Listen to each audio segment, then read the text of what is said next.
بسم اللہ الرحمن الرحیم۔ السلام علیکم۔ آج کا جو میرا واقعہ ہے وہ ہے حضرت عزیز علیہ السلام اور خدا کی قدرت کے کرشمے۔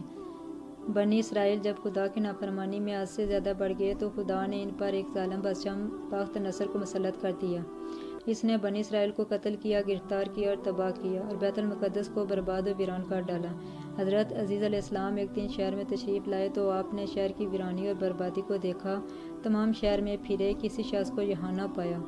شہر کی تمام عمارتوں کو منہدم دیکھا۔ یہ منظر دیکھ کر آپ نے بڑا تعجب فرمایا، بعد موتہا یعنی زندہ فرمائے گا۔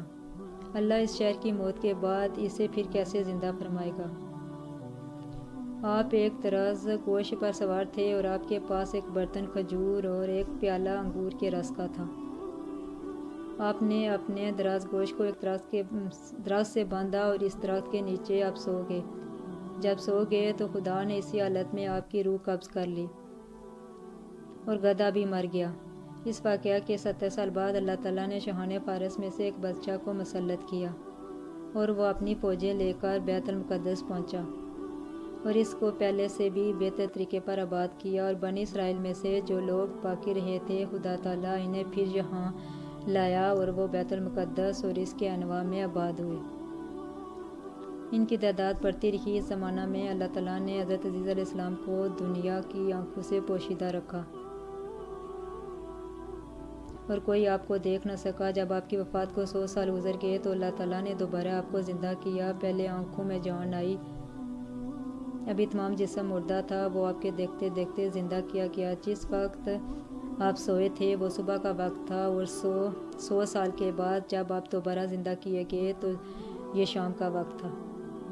خدا نے پوچھا، اے عزیز، تم یہاں کتنے ٹھہرے ہو؟ آپ نے اندازہ سے عرض کیا کہ 1 دن یا کچھ کم۔ آپ کا خیال یہ ہوا کہ یہ اسی دن کی شام ہے جس صبح کو سوئے تھے۔ خدا نے فرمایا، بلکہ تم تو 100 برس ٹھہرے ہو۔ اپنے کھانے اور پینے یعنی کھجور اور انگور کے رس کو دیکھیے کہ ویسا ہی ہے، اس میں بو تک نہیں۔ اور اپنے گدھے کو بھی ذرا دیکھیے۔ آپ نے دیکھا تو وہ مرا ہوا گل چکا تھا، اعضاء اس کے بکھرے ہوئے اور ہڈیاں سفید چمک رہی تھیں۔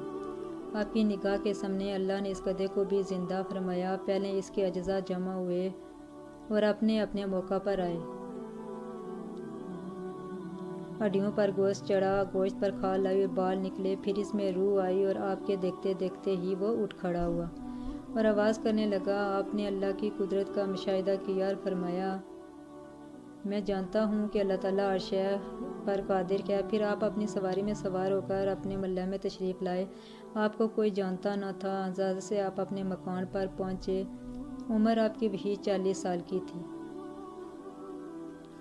ایک ضعیف بڑھیا ملی جن کے پاؤں رہ گئے تھے اور نابینا ہو گئی تھی، وہ آپ کے گھر کی باندھی تھی۔ اس نے آپ کو دیکھا تھا۔ آپ نے اس سے پوچھا کہ یہ عزیز کا مکان ہے؟ اس نے کہا، ہاں، مگر عزیز کو گم ہوئے 100 برس گزر گئے۔ یہ کہہ کر خوب روئی۔ آپ نے فرمایا، اللہ تعالیٰ نے مجھے 100 برس مردہ کیا، پھر زندہ کیا۔ بڑھیا بولی، عزیز علیہ السلام مستجاب الدعا تھے، جو دعا کرتے قبول ہو جایا کرتی تھی۔ آپ اگر عزیز ہیں تو دعا کیجیے کہ میں بینا ہو جاؤں تاکہ میں اپنی آنکھوں سے آپ کو دیکھ سکوں۔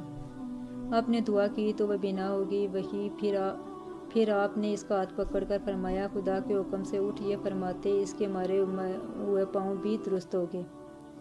اس نے آپ کو دیکھ کر پہچانا اور کہا، میں گواہی دیتی ہوں کہ آپ بے شک عزیز ہی ہیں۔ پھر وہ آپ کو محلے میں لے گئی اور وہاں ایک مجلس میں آپ کے فرزند تھے جن کی عمر 118 سال ہو چکی تھی، اور آپ کے پوتے بھی تھے جو بوڑھے ہو چکے تھے۔ بڑھیا نے مجلس میں پکارا، یہ حضرت عزیز تشریف لائے ہیں۔ اہل مجلس نے اس بات کو جھٹلایا۔ اس نے کہا، مجھے دیکھو، میں آپ کی دعا سے بالکل تندرست اور بینا ہو گئی ہوں۔ لوگ اٹھے اور آپ کے پاس آئے، اور آپ کے فرزند نے کہا، میرے والد صاحب کے شانوں کے درمیان سیاہ بالوں کا ایک ہلال تھا۔ جسم مبارک کھول کر دیکھا گیا تو وہ موجود تھا۔ خدا کی نافرمانی کا نتیجہ یہ بھی ہے کہ ظالم حاکم مسلط کر دیے جاتے ہیں اور ملک برباد و ویران ہو جاتے ہیں۔ اللہ تعالیٰ بڑی قدرتوں کا مالک ہے، وہ جو چاہے کر سکتا ہے۔ ایک دن اس نے سب کو دوبارہ زندہ کر کے اپنے حضور بلانا ہے، حساب لینا ہے۔ اور یہ بھی معلوم ہوا کہ نبی کا جسم موت دار ہونے کے بعد بھی صحیح سالم رہتا ہے۔ ہاں، جو گدھے گدھے ہیں وہی مر کر مٹی میں مل جاتے ہیں اور مٹی ہو جاتے ہیں۔ اگر میری ویڈیو آپ کو اچھی لگے تو پلیز لائک اینڈ سبسکرائب کیجیے گا۔ اللہ حافظ۔